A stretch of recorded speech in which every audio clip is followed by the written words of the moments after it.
Assalamualaikum warahmatullahi wabarakatuh. Perkenalkan, nama saya Kenneth Gafirla Timbuleng. Saya adalah mahasiswa S1 reguler 2 Universitas Mercubuana dengan NIM 431221116 dengan dosen Dr. Dewi Nusraningrum MSI. Pada kali ini saya ingin membuat tugas video yang bertopik tentang transportasi. Dan pada video kali ini ditujukan untuk tugas besar 2. Oke, pada topik hari ini tentang transportasi ya. Jadi manajemen operasional dalam hal ini transportasi itu adalah sebuah pendekatan yang terorganisir untuk merencanakan, untuk merorganisasikan, dan untuk mengendalikan semua aspek yang terkait dengan pergerakan barang atau orang dari suatu tempat ke tempat yang lain. Sebenarnya transportasi sendiri itu adalah sebuah elemen kunci dalam rantai pasok dan manajemen operasional yang efektif diperlukan untuk memastikan kelancaran pergerakan, mengoptimalkan efisiensi, dan mengelola segala kompleksitas yang terlibat dalam proses transportasi.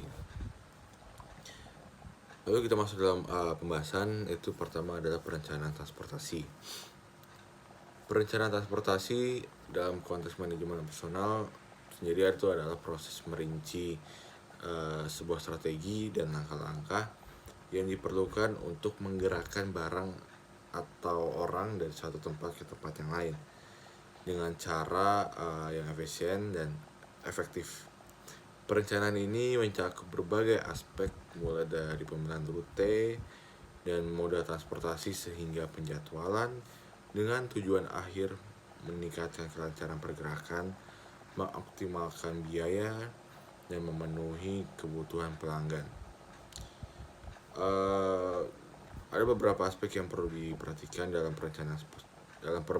perencanaan transportasi ini, yaitu yang pertama adalah pemilihan rute dan moda transportasi yang sudah tadi saya sebutkan awal. Itu dimana perencanaan transportasi dimulai dengan identifikasi rute terbaik. Berdasarkan apa? Berdasarkan berbagai faktor seperti jarak, waktu tempuh, biaya, dan persyaratan khusus pelanggan. Rute yang digunakan pun dioptimalkan dapat menghemat waktu dan biaya transportasi. Lalu bagaimana dengan pemilihan moda transportasi? Berdasarkan sifat barang atau layanan yang diangkut, perlu dipertimbangkan moda transportasi yang paling efisien. Apakah melalui jalur darat, jalur udara, ataupun jalur laut. Itu pun kita sesuaikan dengan kebutuhan pergerakan transportasi yang ada. Lalu selanjutnya itu kapasitas dan beban transportasi. Perencanaan transportasi mencakup beban yang diangkut. Hal ini melibatkan perhitungan kapasitas kendaraan dan memastikan bahwa beban yang diangkut sesuai dengan kapasitas yang tersedia. Kenapa ini dilakukan? Karena ini untuk menghindari pemborosan ruang dan sumber daya. Lalu pengelola kapasitas, kita merencanakan untuk memastikan kapasitas yang cukup dan optimal pada moda transportasi yang digunakan. Ini pastinya melibatkan pemantauan kapasitas kendaraan dan infrastruktur yang terkait.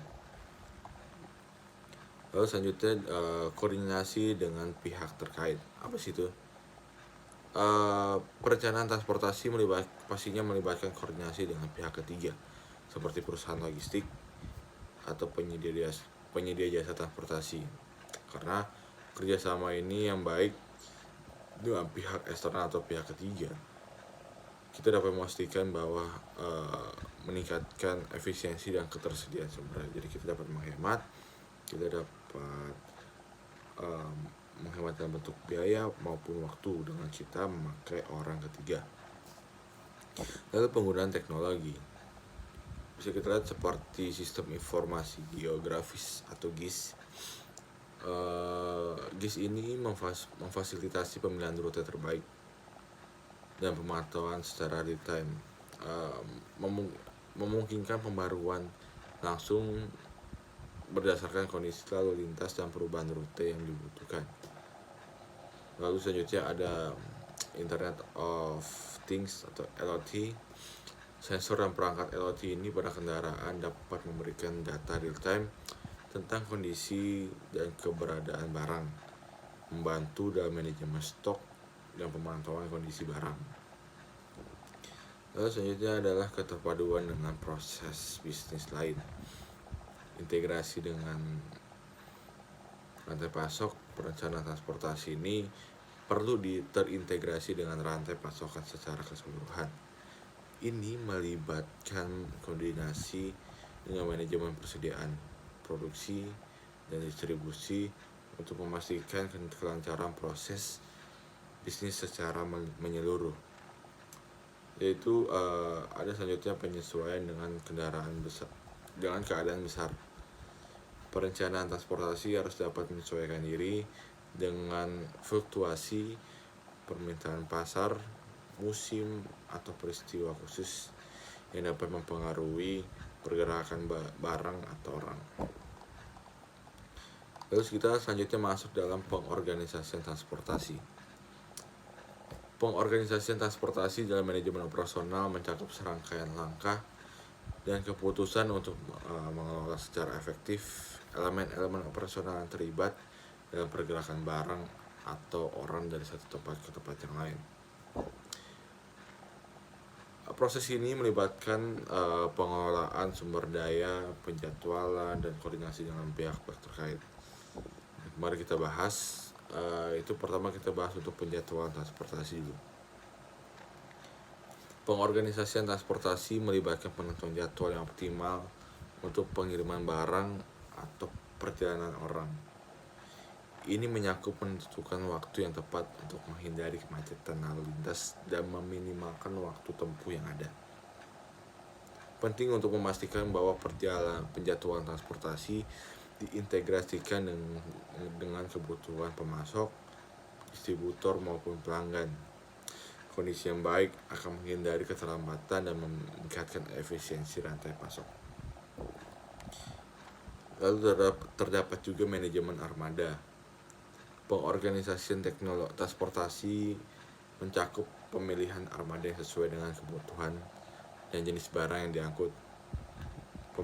Pemeliharaan rutin dan perawatan kendaraan penting untuk memastikan bahwa armada tetap selalu dalam kondisi yang baik. Lalu memonitoring kondisi armada. Melalui teknologi seperti sensor dan pemantauan GPS, pengorganisasian transportasi dapat mencakup pemantauan real time kondisi kendaraan. Ini membantu dalam mengidentifikasi masalah dan tindakan pencegahan. Lalu koordinasi dengan pihak ketiga. Dalam pengorganisasian transportasi, kolaborasi yang efektif dengan pihak ketiga seperti perusahaan logistik dan lain-lain yang seperti sudah saya sebutkan. Pengorganisasian transportasi mencakup sinkronisasi dengan pemasok untuk mengkoordinasikan pengiriman bahan baku dengan penerima untuk menjadwalkan waktu kedatangan barang atau layanan. Oke, untuk selanjutnya ada pengendalian transportasi. Pengendalian transportasi dalam konteks manajemen operasional mencakup serangkaian kegiatan dari strategi untuk memastikan bahwa pergerakan barang atau orang dari satu tempat ke tempat yang lain dilaksanakan sesuai dengan rencana yang telah ditetapkan. Pengendalian ini membantu meminimalkan resiko, meningkatkan ketepatan waktu, dan memastikan ketersediaan sumber daya yang optimal. Lalu bisa kita lihat juga dalam pemantauan dan pelaporan dalam pengendalian transportasi ini.